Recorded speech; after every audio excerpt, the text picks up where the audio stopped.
Hello and welcome to the Evo India podcast. I'm Karan Ramgopal, principal correspondent at Evo, and this here is Mandar Sawant. He's senior correspondent at Evo, and this is going to be the year-end podcast in which we talk about all the great bikes of 2023. We'll also be talking about the IMOT, which bike won the IMOT and why, and apart from that, just the great bikes that we had this year. Now, 2023, it was a great year for motorcycles. We saw some really amazing launches. There were resurrections of brands that were so famous in the past. Then there were new bikes from manufacturers that were long overdue, and there were just some great bikes overall. And in this podcast, me and Mandar, we're going to be talking about all of those bikes and why they are so special. So Karan, I think we should start with the Royal Enfield Super Meteor 650 because that was the first bike of the year which I rode. It was your long term, huh? So Royal Enfield Super Meteor 650 was one of the first bikes that came around in 2023, and it was quite a nice bike. Now this marks the third bike on the 650 twin platform. There's already a fourth bike on this platform, but we will be talking about that next year because there's an embargo. We have ridden the bike, but more on that next year. So the Super Meteor 650, in my opinion, was a big deal for Royal Enfield because it sort of marked that Royal Enfield is not taking India only seriously. I feel like the Royal Enfield Super Meteor 650 is an important bike for Royal Enfield because with that bike, I feel like they're trying to showcase that they're not only taking India seriously, they also have the world in their crosshairs. And why I'm saying that is because as great as a bike the Royal Enfield Super Meteor 650 is, I don't feel is the best for India. The rear suspension, the way it is set up like a proper cruiser that the bike is. So there's no complaints over there in that sense, but it's just not suited for India. The rear is too stiff, and that sort of hampers the riding experience to a fair bit unless you're riding on pristine roads. And pristine roads are sort of a privilege to come by in India. They don't come that often, and even if the roads are there, they get bad in no time. But at the same time, if you open international media and you talk about their reports of the Royal Enfield Super Meteor 650, they talk about how it is just powerful enough to take on the highways. And it's a great bike for touring, for long distance ride. In fact, there are people from the international media who have swapped the Himalayan for the Super Meteor because that's the kind of long distance you can do on that bike. Mandar, if I'm not mistaken, had taken it out for a weekend ride from me. A 200-kilometer ride to Mahabaleshwar and back. And Karan, that bike really surprised me in the twisties. It's a damn good handling cruiser, yeah. Yeah, for a cruiser, it's a good handler. Now, you have to bear in mind that that's a 1500 plus wheelbase. But despite that, you don't really feel a lot of its length. I mean, it is a heavy bike. It is 240 kilos. That's one of its biggest downsides. But despite that, once you get going, it really hides its weight really well.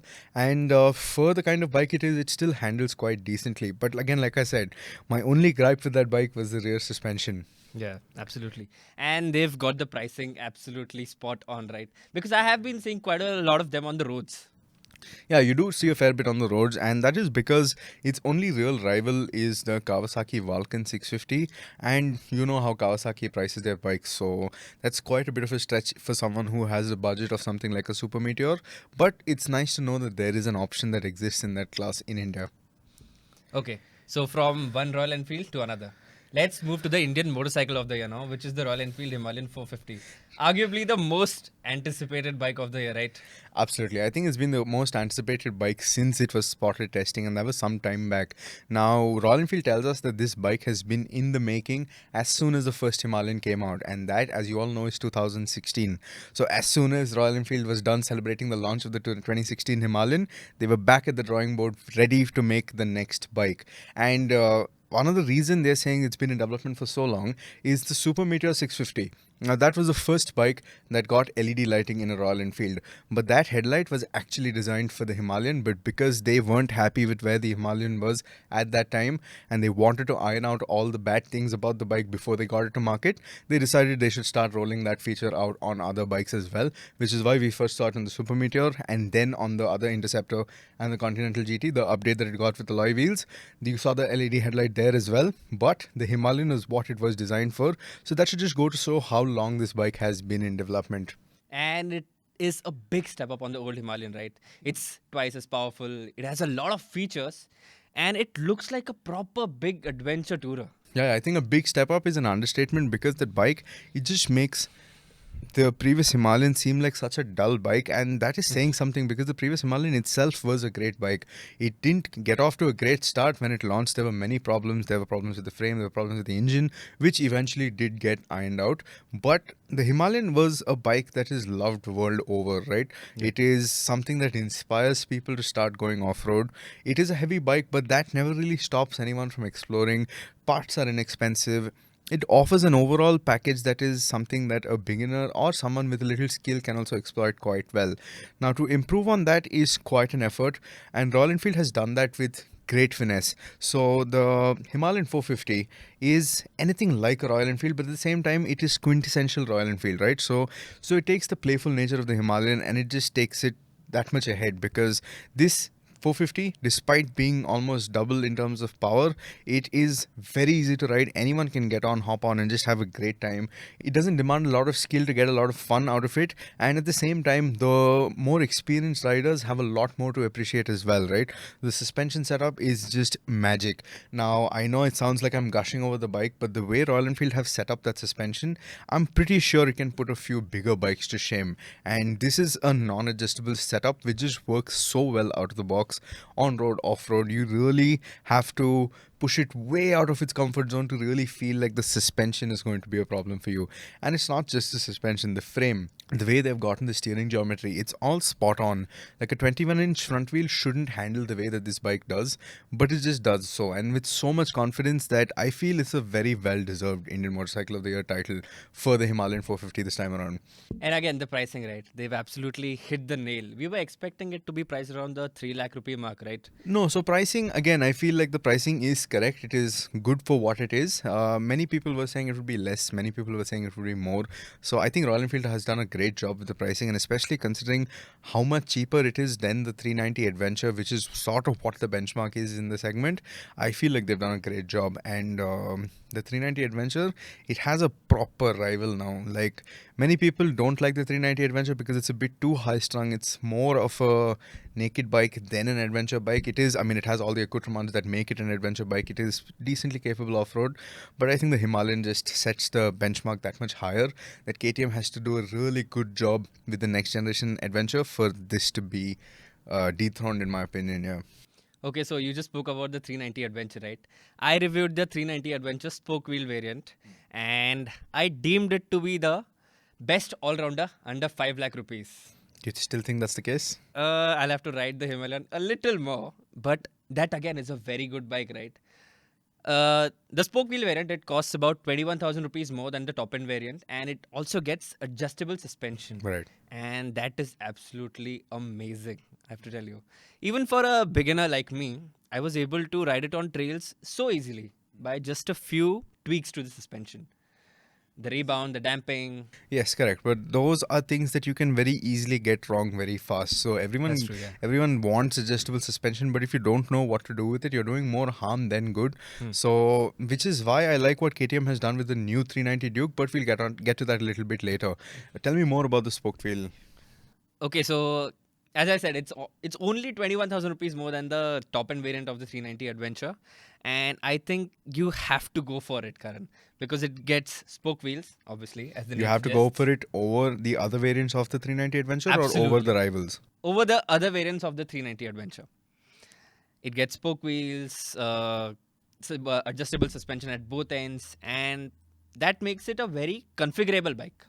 Right, yeah. So adjustable suspension, yeah, once you get the setup right, it allows you to extract a lot more from the chassis, and we all know that 390 platform chassis is a great chassis because a similar version of that chassis does duties in the 390 Duke, the one before the current gen 390 Duke now, and also the RC. So you know that that is a very capable chassis. And yeah, the only limitation I feel with the 390 Adventure, it's not something that stops many riders, but is that it's not a very off-road focused machine, which is where I feel the Himalayan has the advantage right now. So I think you know what video you're going to be seeing from us next. There is obviously going to be a comparison between the two bikes.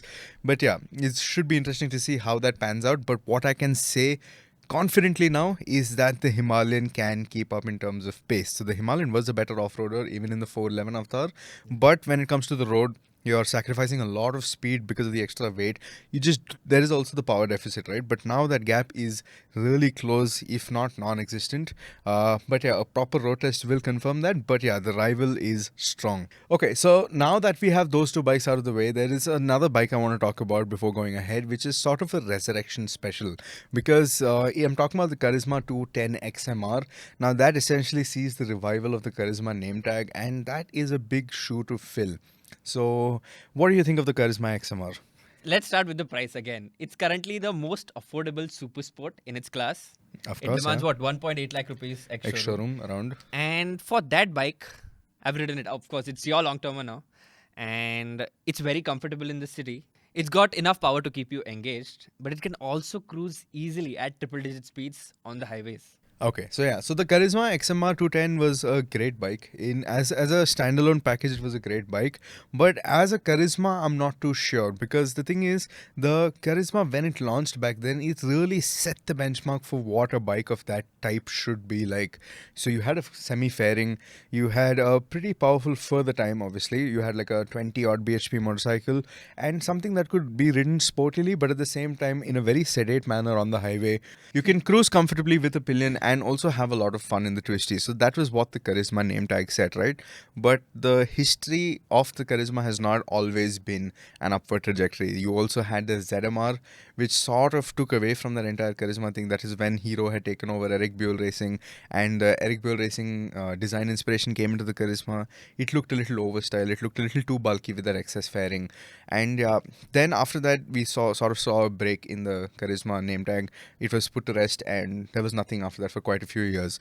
Come 2023, we have the Karizma XMR 210. So the natural assumption was that this was going to be a 250 or a 300, bigger than the previous Karizmas, but Hero's decided to go a 210 route. This bike also marks a lot of firsts for Hero because it's the first liquid cooled engine for the company and all of that. Now, in terms of performance, as Mandar said, it's a very engaging bike. If you look at the ergos, they're quite sporty. It's a proper super sport in the sense that it can rival something like a KTM RC 200.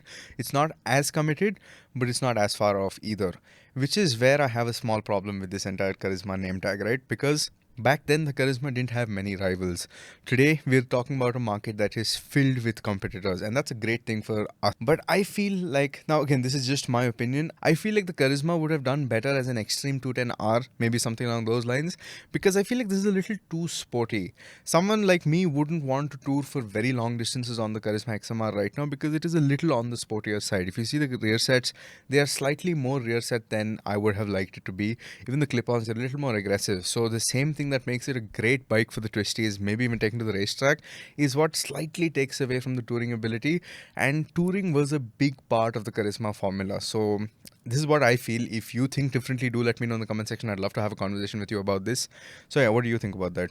Absolutely, Karan. But then again, I'll speak about its price. 1.8 lakh rupees, it's damn good pricing. Yeah, like from that point of view, if you look at it, it's bang in the middle of two segments. So this can sort of eat into the R15 segment at the lower end of it, which in fact the R15 is more expensive than this. But at the same time, it can also be a good option to something like an RC 200. So I guess, yeah, in that way, what Mandar is saying, it's a great value for money proposition, and it's a good bike. You should definitely go and check it out. Okay, so from one hero to another now, it's younger sibling, the Hero Xtreme 160R. And this is one bike which gets a feature that even the Karizma doesn't get. That is? Golden upside down forks at the front. So apparently that is a feature that everyone wants, and golden upside down forks is what sets a bike apart. But jokes aside, the Xtreme 160R 4V, it has gotten a sizable update over the generation it replaces. The key update being the 4-valve engine. So now that 4-valve engine, it allows Hero to extract a little more power from the engine. But not only that, the way the power is delivered because of the 4 valves, it is spread out a little more evenly across the rev range. And for the price, again, it's, I know I'm speaking about prices a lot, but yeah. It's kitted out very nicely, right? It gets ABS, connectivity, and again, those golden upside down forks, which look absolutely amazing. As you can see, Mandar clearly likes golden upside down forks. But again, one very funny thing with the Hero Xtreme 160R 4V is, I don't know if this has been rectified yet, but the variants, there are 3 variants to choose from. So you still get non-golden right side up telescopic forks on the first and the second variant, the middle and the low end variant. And the middle variant is something I think that they're calling connected. So that gets a whole bunch of connectivity features, which include a bunch of things where your phone can be used for some features, which the top end variant doesn't get.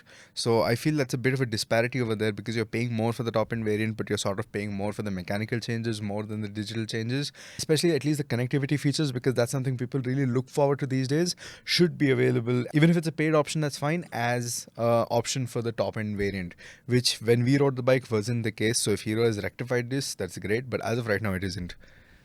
Okay, Karan. So let's move to the second most anticipated bike of the year. That's what I feel. It's the Harley-Davidson X440.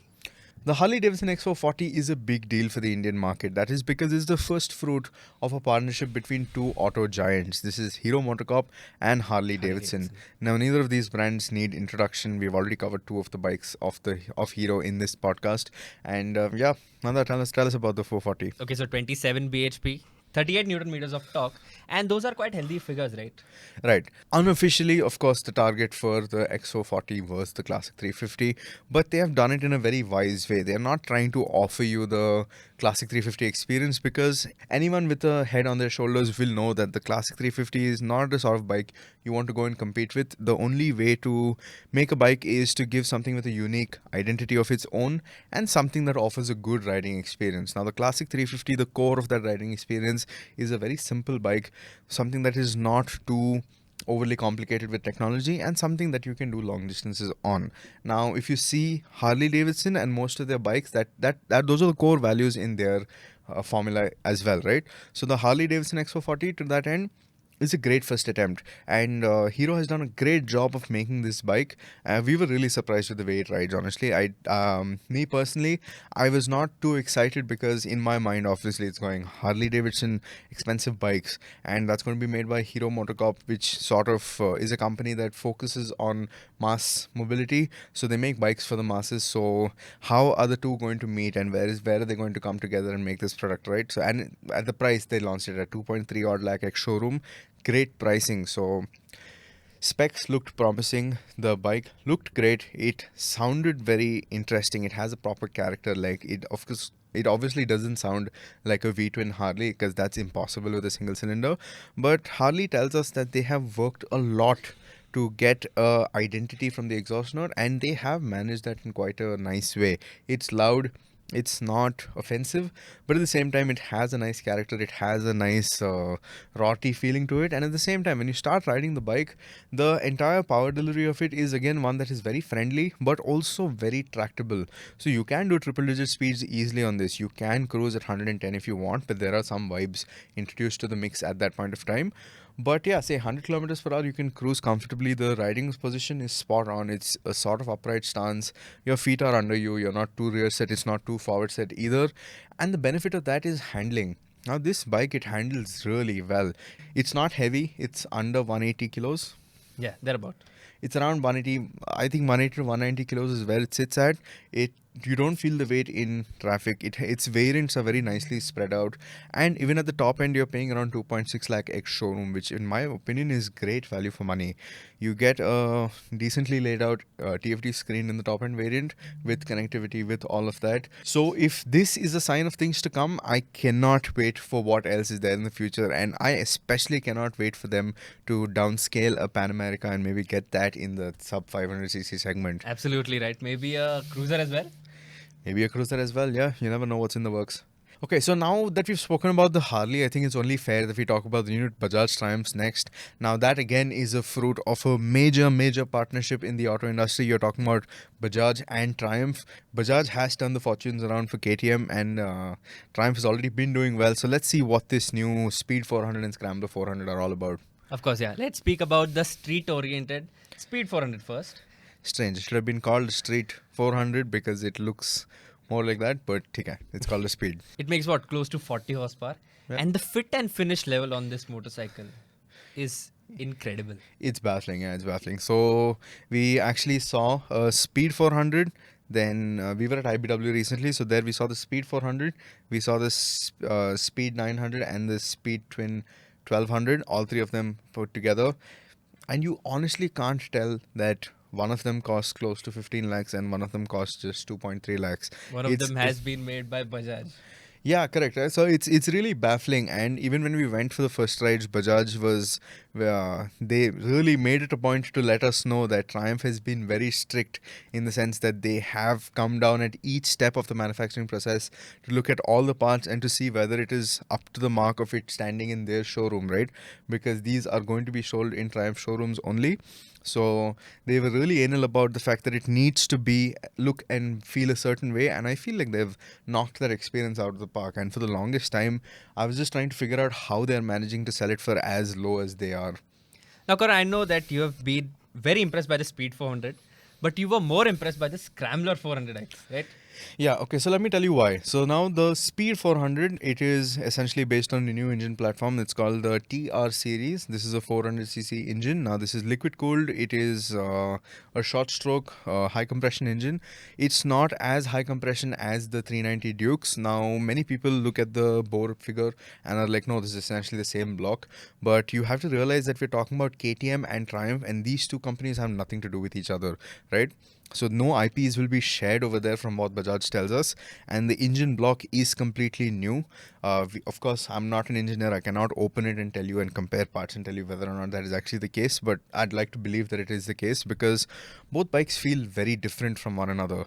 So the Speed 400, it is an impressive motorcycle. It's compact. It has a short 790 seat height. It rides on endurance forks, but they are very good in the way they handle everything. You get 17-inch wheels at both ends. It handles really, really well. I feel like if you want to get something like a Duke, but you're not going to be razor sharp all the time, you're not going to be on it all the time, then the Triumph makes for a very good option, because in terms of handling, I would say that the Triumph is 8/10 of what the KTM Duke is, right? So you want a more mellow riding experience, something that you can ride very nicely if you're riding slow, and at the same time ride very nicely if you want to push it as well. I feel like the Speed 400 is a great bike for India, and that's where the Scrambler 400X becomes that much more impressive, because many people walked away from the Speed 400 saying it's a great bike. It's really hard to fault in the traditional sense, but if you're looking at it from an emotional point of view, the Speed 400, it lacked a little character. The engine, it didn't have anything that will be like, yes, I walk off this bike, I ride it blindfolded. Not that you should be riding a bike blindfolded, but like if you ride the bike and I can say like, yes, this is a Triumph Speed 400. So it didn't really have any character that would associate it with that. But the Scrambler, on the other hand, I don't know how they managed to do it with just a sprocket change. For me, it goes to show how the smallest of part can make such a big difference, right? So Triumph has gone up a tooth or two in the rear sprocket of the Scrambler 400X, and it just adds a bit more character, right? It feels more grunty, it feels more aggressive almost, but again, that engine is not an aggressive engine. It is. So the Scrambler 400X, it just takes that entire riding experience one level higher, I'm saying, because so now many bikes, they call themselves Scramblers, but they can barely go off-road. That is not the case with this Scrambler 400X. You can go a fair bit off-road with this bike. You can handle something about level 1, level 2 trails without any problems whatsoever. Skilled riders can do more, but I'm talking about the pure limit of the bike. And being comfortable without worrying about braking parts, I think a level 1, level 2 trail is more than enough. And more than the trail, what I'm interested about is, and what I like, is that I feel like this is the better bike to deal with Indian roads than the Speed 400, because as you can tell, our road networks are just becoming worse by the day. Potholes are, it's more like we have roads in potholes than potholes in our roads, and I feel like that's the situation everywhere. We travel a lot, and that's just the bad roads is just a complaint everywhere. So something like a Scrambler, it really does well, and the extra suspension travel, the bigger front wheel, it just allows you to navigate daily traffic that much That's better. what I was going to ask. Does it ride better than the Speed 400? It does, it really does, because again, you're just puttering over everything pretty nicely. And worst case, if you see something, you just stand up and jump. Yeah. Right, so that's Plus, it's got a bash plate to protect the engine. Right? correct. So that is something, of course, you can add to the Speed 400 as well. But Okay. yeah, this makes a lot of sense in that sense, and it's a great riding experience. Now we have done a comparison video with the Scrambler 400X and the Himalayan, and that will be up soon. But again, I come back to that Himalayan, and the suspension setup is great. And riding both the bikes back to back, you realize just what a feat Royal Enfield have pulled off with the suspension of the Himalayan. So watch that video for more information on that. What's next? Now, I think you almost booked the Scram 400X, right? In fact, I did. I still have to cancel my booking. But he cancelled it because of the next bike. And that is the KTM 390 Duke. So why don't you tell us about the 390 Duke before I go all gaga about it? Again, it's a lot better than before, right? It's got more power, more features. It's got launch control, for Christ's sake, dude. Plus, I think that blue and orange paint scheme, it looks really nice. But the most important thing is that it takes you back to the first generation. Absolutely. I was just going to say that, yeah. It does that quite nicely. Yeah. Yeah, absolutely. I was just going to say that the first gen 390 Duke, it was a bit of a rabid dog that needed an asylum. And there was no way to ride that without scaring yourself shitless every time you get on the bike. And it wasn't the best handler. I don't think anyone's going to come and fight me in the comment section for that. It was not the sharpest handler. That sort of got rectified with the second gen KTM 390 Duke, where it became a really sharp handler. It sort of required a little skill from the rider to be able to tame, but the engine in the conversion process of different emission norms, getting into BS5 at that point, I think. Yeah. BS4. BS4. Right, so that time BS4, it sort of just tamed the engine quite a bit. It's not a slow engine by any means. It was still a pretty rapid engine, but that outright violence that the first gen 390 Duke was known for was sort of taken away from that second gen 390 Duke. But this third gen 390 Duke has sort of addressed that issue as well. So while being just as sharp a handler as the second gen Duke, it's become easier to approach, and the power is also, so it's gone up. It's almost making 46 bhp now, close to 45 bhp, and it feels quick. It feels properly quick, like it is going to scare you again every time you ride it. But because of the way the entire chassis communicates with you, it's going to scare you, but also at the same time it's going to have a hand on your back and tell you, like, here, this is the limit, don't cross it. I will show you that limit and I will bring you back. I think it manages to do that really well, and it has electronics. It has quite a bit of electronics. It has cornering traction control, cornering ABS. Like I said, it's at, like Mandar said, it has launch control.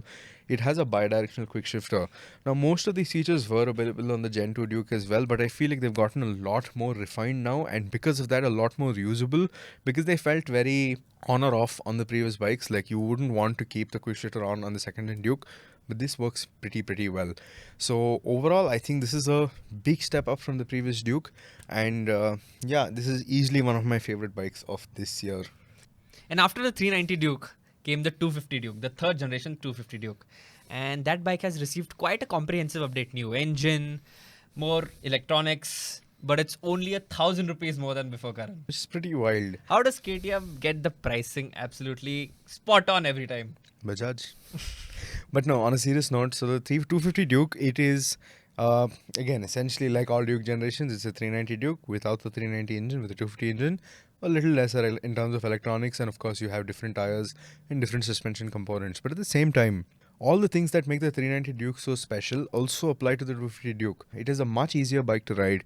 The engine is more potent now. It also makes more power. KTM tells us it's an all-new block. Again, something I can't really verify. But yeah, KTM tells us it's an all-new block. It makes more power. It is lighter than before. It has more ground clearance, correct? Yeah, it does, yeah. It's also like a good 9 kilos lighter than before. 9 kilos lighter. Something along those lines, yeah. So it is, again, a very complete package. The riding experience is a much better riding experience. The KTM 250 Duke has always been the sweet spot, because if you don't want something as docile as the 125, the 200 Duke, and you don't want something as rabid as the 390 Duke, the 250 is where you go. The 250 is one of those bikes that will keep you entertained for a good few years. And I feel like that whole package has become a lot better now. Okay, enough about its smaller sibling. Let's speak about its arch nemesis. That is? The TVS Apache RTR 310. So that's the thing. So the TVS Apache RTR 310 is the arch nemesis of the KTM 390 Duke because of how much it costs. But in terms of performance, it's closer to the 250 Duke. I think fully kitted out, it's almost 10,000 rupees more than a 390 Duke, right? No, so if you're talking about fully kitted out, you're talking about the extra Sepang blue color scheme, then it becomes around 6 to 10,000 rupees more expensive. But let's say in the stock colorway, if you go for the adjustable suspension, all the top electronics, which this has many of to begin with. A lot. And yeah, then it's in the dangerously close territory to the 390 Duke. So let's talk about the RTR 310. So the RTR 310 is essentially the RR 310 without the fairing. But it's not just that. So they have comprehensively upgraded the chassis. You have a new rear subframe, which is finished with some aluminum subframe and all that. The engine is running a more aggressive state of tune, so that's already running higher compression than it was before. It has components from the race bikes, I believe. So if I'm not mistaken, it has the pistons in the head from the race bikes that they run in their OMC races, which has resulted in an extra bhp of power and an extra newton meter of torque.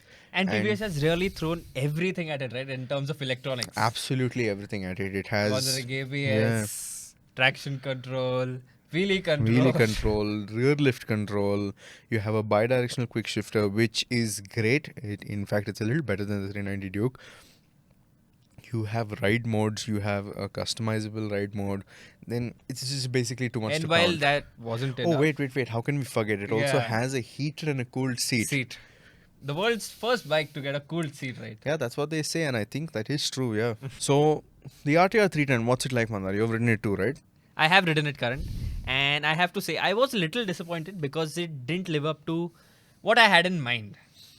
Okay, I sort of agree with Mandar here because let's talk about the RR310, right? So the RR310, it didn't get off to a great launch because at launch that engine was way too vibey, and as the iterations came by, as you got the BS6 and then now the latest one with BTO, they've really fixed and worked on that engine, right? So they're getting the right amount of performance out of it, but it's a very refined package as well. And then you combine TVS Racing's handling in that, it's a great bike. So when you think about a naked RR310, your expectation is like it's sky high, right? Because you're expecting a good engine, a great handling package, and a good electronics package as well. So an overall good package at a good price. But the TVS RTR 310, it lives up to most of that, but the engine is where it disappoints because in an attempt to bring out just a little more power, they have introduced most of those vibes back into the equation, and right, those vibes stay, they don't go anywhere. You feel it very prominently on the tank, on the handlebar, on the foot pegs, and that just robs you of the entire riding experience because at the rest of the bike is a pretty great bike. It's a great handler. It has all the right electronics. You can kit it with adjustable suspension because its stock setup is a little soft. So if you get adjustable suspension, you can dial a lot of that to your liking. But then again, you have to factor in that engine. You're not getting that much power to compare it with the 390 Duke in terms of outright power figures, but at the same time, it's vibey. But then again, you would think that it's a natural rival because of the price, right? So I feel that's where the RTR 310 falls a little short. And if TVS should address this, I feel like it has the makings for a great bike. But I think it's time for a new engine. Okay, Karan, so let's speak about an electric motorcycle now. The Ora Mantis. Now, the Orxa Mantis is an interesting story because that has been 8 years in development, and I just feel like it's not ready yet. There's a lot of promise in what the company is claiming, but none of those claims are really translating to the real world yet. So I don't want to spend too much time talking about this bike because I had a first ride experience with it. It was not the best, and how much they're charging for it doesn't seem like it's just there yet because it's charged somewhere like an ultraviolet. But I don't feel like electric bikes have reached the point where they can be the one and only bike in your garage, and Orxa has a lot of work to do before they can get there. So yeah, that's that.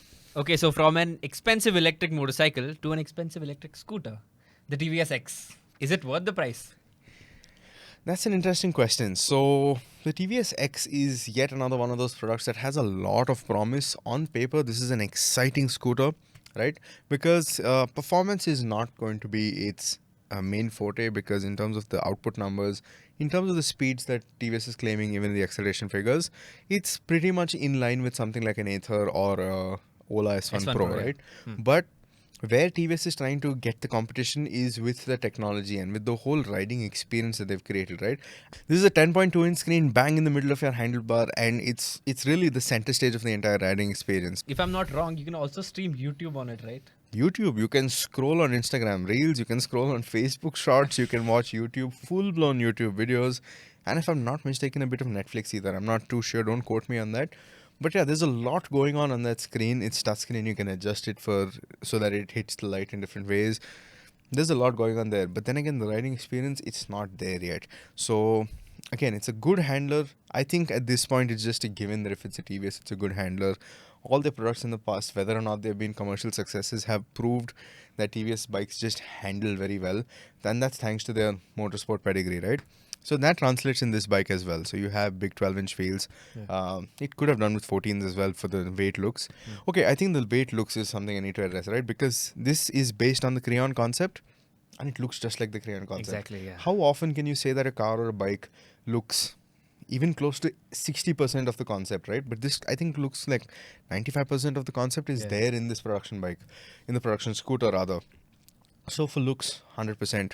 For the styling, 100%. For the technology that they're trying to implement, I guess 100%. But then again, I'm not the kind who wants a iPad on my scooter, and I wouldn't want the same What about wheels the or fit and even have finish? the ability. The fit and finish is great too, but I see a big problem is in the drivetrain experience. So electric mobility, no matter how far we've come, is still very nascent in my opinion, and especially for two-wheelers. Unlike cars, I don't feel like we have reached that threshold where they have that much going for them. So the TVS X, there's a few fundamental problems with the powertrain, which you can read my review for getting a better idea of, which need to be addressed before I can suggest that you go out and buy one. You should add And more power. not just more power, the weight, the entire riding experience, right? So it has a lot of thermal issues right now. It just chops, like the way it is set up right now, it just shuts off if it's getting too hot. And mid corner, you don't want your scooter shutting off. You'd rather derate to a low power mode. And it has something called a silent chain, which feels a little too snappy when you get on. So there's like a distinct click if you're suppose taking a U-turn fast, right? So you slow down a lot and then you get on and you can feel like a lag and a click and a thunk. So the TVS X, right, like I said, so it has a few fundamental riding problems that need to be figured out before I feel like I can recommend that as a product. And when you were asking about the price, right, like will I buy a 2.5 lakh rupee scooter? Yeah. So 2.5 lakh rupees is what it is right now, but you have to bear in mind that they are not availing fame. So this doesn't fall into the fame subsidy category at all. So this is how much it's going to cost irrelevant to fame. And Fame 2 is slowly depleting, right? The amount that was allocated for Fame 2 is slowly getting over. Whether or not there's going to be a revision to that, whether or not there's going to be a lot more money pumped into that is something we don't know yet. And say Fame were to run out, scooters like your Ather and your Athers and your Ola S1 Pros and all that will start reaching the 2 lakh mark. Yeah, they'll be more expensive. Right. So then if you think about it, for the extra tech that the TVS X is offering, I feel like that you can justify the 50,000 delta. But like I said, the riding experience is not just there yet. Maybe another year and you're talking about I'll buy it for the looks alone. There you go. So golden forks and looks. Yeah. Okay, so now the River Indy. I was very eager to ride it because it claimed to be a little different than others. It was a sport utilitarian scooter with acres of storage space, and because it also looks quite interesting. It has that Wall-E kind of vibe. There aren't any issues with the scooter. They've launched it after completely developing it, unlike other startups, which I think is very, very nice. And again, for the price, 1.25 lakh rupees ex showroom. Is that confirmed? Is that locked in? Because I remember when you rode the scooter, there was a change in price, and there was a statement that said that the people who had booked it in Bangalore at that point of time will get it at the same price. But there's going to be a new price. It's only for sale in Bangalore currently. And what's the current price for the scooter if I were to go to Bangalore and buy one? 1.25 lakh ex showroom. That's it. So, and if I'm not mistaken, this was touted the SUV of scooters. So SUV was it really? Correct. It was in some sense, again, right? It has enough ground clearance, it has fat tires and big alloy wheels, and it has a very muscular vibe to it. Yeah, it's a really funky looking thing. So it doesn't look like it's a gym boy that wants to kill you, but it looks like one that you wouldn't mind. Like it looks like a teddy bear, I feel like. That's a good way of explaining it. Yeah. So it's quite an interesting looking scooter. And another electric scooter that we rode in 2023 is the Ather 450S. Now, this Ather 450S is the base version of the 450 series. So that is, it sits below the standard 450X. It also introduced a smaller battery pack. So the whole idea was for someone looking for an urban runabout. Now, Ather is very clear on the fact that they use their scooters for city runabouts, and there are very few of their, based on all the statistics that they've gathered, there are very few people who are actually running their scooter from 100 to 0 or even charging it that often, because range is the constraint, right? So we all cry about range anxiety. We all say that, oh, only 120 kilometers of range. But if you really sit down and think about it, now we're reviewing scooters, but in a real world scenario, where do you ride your scooter? You take it from home to your place of work, to your place of education, or to wherever. But that's all within 100 kilometers. So most Easily, yeah. people, according to their data, I think get 2 or 3 days out of their scooter before they need to charge it. Don't quote me on this. This is what I'm saying off memory. So Okay, so this is going to rival the Ola S1 Air, right? something along those lines. So essentially the whole S came into being because not many people were using the 3.7 kilowatt hour battery to the full extent of the battery. So why pay for that extra battery? So the whole point was give the consumer what they want. So to that end, the Ather 450S, it was a slightly underpowered Ather 450X, a smaller battery, but underpowered not by, doesn't make it a dull scooter by any means, because the 50X was a great performer. And this just dials that back down to say 8. Does it get ride modes? The warp mode? This also gets ride modes. This Okay. doesn't get warp mode, so it gets eco, ride, and sport. And apart from that, you also get this new screen.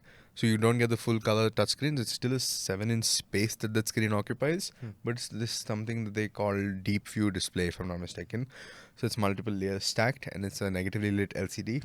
That must be for cost cutting, right? It is for cost cutting, but I like their execution of it. It doesn't look like it's a cost cutting element. Okay. It just looks like it is. It's still a good. Like you don't mind riding that scooter, because the Ather 450X I think by far has one of the best instrument clusters in an How much electric more scooter. affordable is it than the top end variant? It is around 30,000. I'm not too sure. The prices will be on your screen, but again, it does justify the need for another variant existing. It's not like one of those things, right? Like I might as well just buy the Pro variant. This actually does make a strong case for itself as to why it exists in the product portfolio. So that's interesting. There's an other scooter that we're going to be seeing from Ather very soon. It's called the Ather 450 Apex. We've ridden it. I'm not allowed to tell you anything about it, so that's a little sad. But Just tell me, where is it going to sit?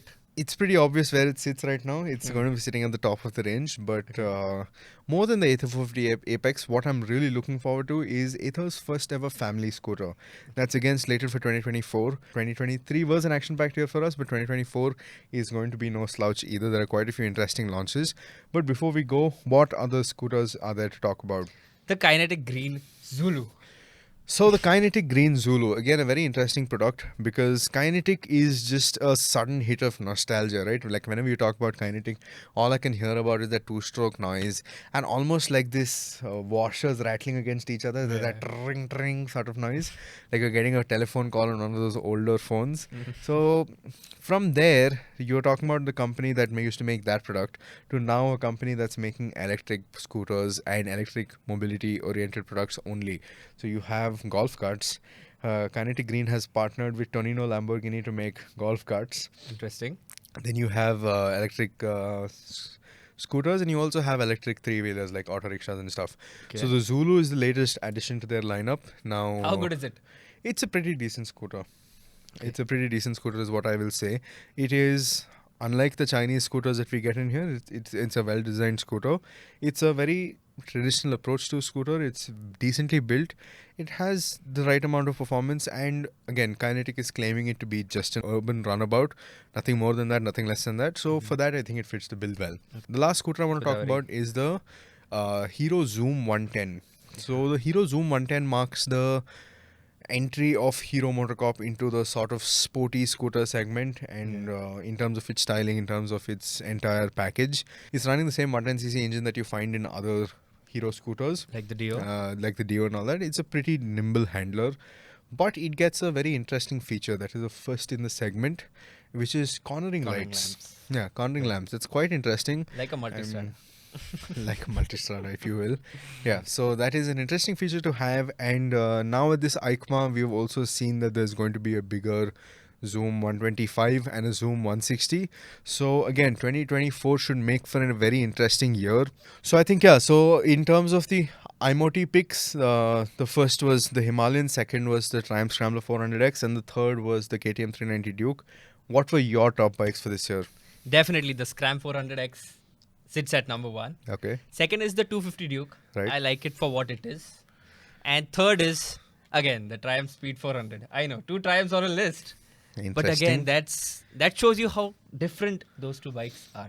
Again, those also have golden forks, so maybe that explains Mandar's affinity towards the two Triumphs. One But of yeah, the reasons. so if you were to ask me my top bikes for this year, I think the 390 Duke tops the list. The Himalayan is a great bike, and that definitely makes the cut as well. So it's the 390 Duke, the Himalayan, and I guess again the Triumphs. So, but then again, the Harley also does come close. So I think the Triumphs and the Harley sit in the same line for me, because the attempt for what that bike is a great attempt. He's really done a good job of offering the Harley experience at a fraction of the cost, and I think that's what motorcycling is about, right? So it's not about what you ride, it's about riding. And 2023 has introduced a lot of good bikes to riders, Many. and I think that's a great thing. What has been your highlight of the year? That one ride, that one motorcycle. So my highlight of this year was, I think, riding at Heret with the Triumph Street Triple RS. Yeah. Again, a fantastic motorcycle. But yeah, I think that's been my riding highlight. What's been your riding highlight? The time we took those 3 Ducatis to the Ambi Valley airstrip. Absolutely. How can I forget? We went berserk. Yeah. So 2023 has been a great year for motorcycles. It has been a great year for us as well. You leave us your experiences with motorcycles in 2023. What do you think was the top motorcycle of this year? And do you feel like we've missed out on any? There are some notable mentions as well. There's a Royal Enfield Bullet, which is finally back. And there are a bunch of other motorcycles as well. But do you think we missed anything? Or do you think you have a different top motorcycle? Do let us know in the comments down below. And we also have a very interesting podcast lined up for you, in which we catch up with Ashish Raurane. We talk about his Dakar preparation. We talk about how much it cost him to get to the Dakar, what motorsport activities he's taken place in before that, how he started his motorsport journey, and all of that. So it's going to be a really interesting podcast. Stay tuned. Stay tuned for that. And with that, we wish you a very happy new year, and we're looking forward to the next year. And thank you for watching. Ciao.